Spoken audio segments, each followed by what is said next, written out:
bantuan sosial untuk warga akan disalurkan melalui PT Pos Indonesia.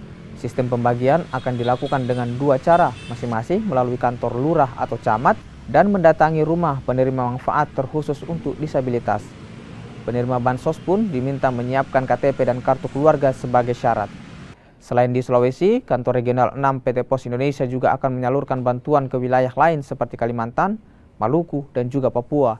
Total ada sekitar 1,8 juta keluarga yang akan menerima bantuan sosial.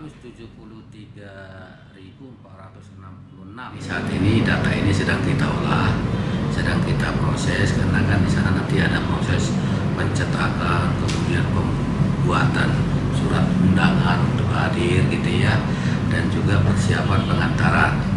Nah, mudah-mudahan besok atau paling lambat di hari Minggu ya, kita sudah mulai bisa melakukan penyaluran kepada penerima keluarga manfaat ini. Adapun metode atau model penyaluran kita ada 2 jenis model yang kita siapkan.